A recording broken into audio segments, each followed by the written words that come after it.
ẹ jẹ́ n kí Babangida ọlọ́jọ́bí ọkọ Oríyọ̀mí máa ti lé lọ́dún. àní Gáfárù Kásímù Ṣẹ̀san ni mo ń kí happy 40th wá ṣọdún mọ́dún. ohun tó ń dunni ní pọ̀ lọ́la ẹni Ìdòwú Iyétúndé mo fẹ́ máa kí ẹni bí ẹni tí ń ṣayẹyẹ ọjọ́ tí a bí sáyé. ọmọdé kò bírí ṣòwò nílùú Ọ̀nì lèmi ń kí lọ́wọ́lọ́wọ́ nínú ẹbí Àró family ní ẹ̀rí nǹkan ni. Gáfárù Kásímù Ṣẹ̀san ní í ṣe 40 lọ́wọ́lọ́wọ́ nínú ẹbí àwọn Àró. Babangida ò pé méjì.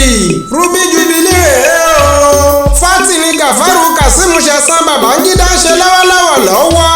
owó orí Oríyọ̀mí ò ní mọ̀ṣì tọmọtaya nínú ọlá ńlá ni wàá fi bá wọn ṣe àádọ́rin. wàá ṣe 100 pẹ̀lú àlàáfíà tó pé lábẹ́ bí ó ti lè hùn kó rí ọkọ ọba àdá ọba òníṣà ọmọ àṣàmì àdúrà.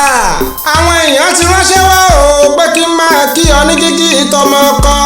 Lékè ti ṣàdúrà ọjọ́ ìbí fún ọ pé o ní pasán láyé. Lékan àti ìyàwó ẹ̀ náà ti ránṣẹ́ àdúrà wá fún ọ wípé o ní rí dààmú nídìí iṣẹ́ ìjọba. ilé òní ilé ọ̀nà òní náà láéláé. Babangida ò ní rógun rẹ́rùn. ìyá Adíyà náà ń kí ẹ fún tọjọ́ ìbí o. Akímù àti Fọkàn àwọn náà ti ránṣẹ́ àdúrà ọjọ́ ìbí wá. Gáfárù Kásímù Ṣẹ̀san nílé dákọ̀bírí ṣòwò òní dọ́lárẹ̀yìn láwùjọ àwọn ọmọ. Ọlárẹ̀wájú gbogbo yín òní dọ́lárẹ̀yìn láéláyé. Àjàrà náà ń kí Babangida ọlọ́jọ́ ìbí òní wípé Ruby Jubilee tó ń ṣe lọ́wọ́lọ́wọ́ 40 tó ń ṣe yìí wá kúkú ṣọdún mọ́dún wàá ṣòmíràn.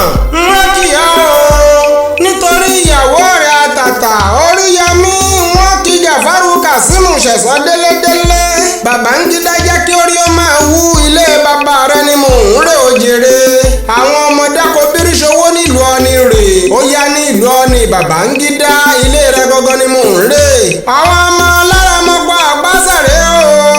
ọmọ ọmọọ̀sà ọmọ ọkọ̀sà rọ́mọ ẹlòmíràn dẹja ọmọlúwo àsápè ẹdùn gbẹrẹ ogun ọmọ ọ̀ká owó ṣara pàràpàrà ọmọ òláṣọ nílé kẹrù ó bọ lọ́ṣẹ ọmọ iṣu lóko jàwòjàwò jẹ́ adébẹ̀ lọ́rọ̀ ewu ọmọ ẹni tí Ṣàngó bá tójú ẹ̀ wọlé kò ní bá wọn bú ọba àkóso ọmọ iṣu ń bẹ nílé kò sọ́bẹ ọbẹ̀ kan ṣoṣo tó wà nílé òdì òbí bọ àrí wọn lọ́nìí àmọ̀ ṣe wọn afa èrí wọn lọ́nìí àmọ̀ ṣe wọn ọmọ erélùwà bíyè ọmọ olùpọ̀ yan ojú ògiri ẹgbẹ̀fà sọ́bẹ̀ o oníbòlè jà kó já bòlè jù kó jù ó ní àwọn ọmọ ilé òun rẹ máa jẹ́ nínú ilé bàbá tó bí ọlọ́mọ ìlú Ọ̀nì òní bàjẹ́ o nílé yèyé rẹ Babangida ìlú alóló òní bàjẹ́ láéláé máa ṣàmì àṣẹ 40 tó ṣe yìí wàá ṣe 50 wàá ṣe 60 wàá ṣe 70 80 90 títí 100 jù bẹ́ẹ̀ lọ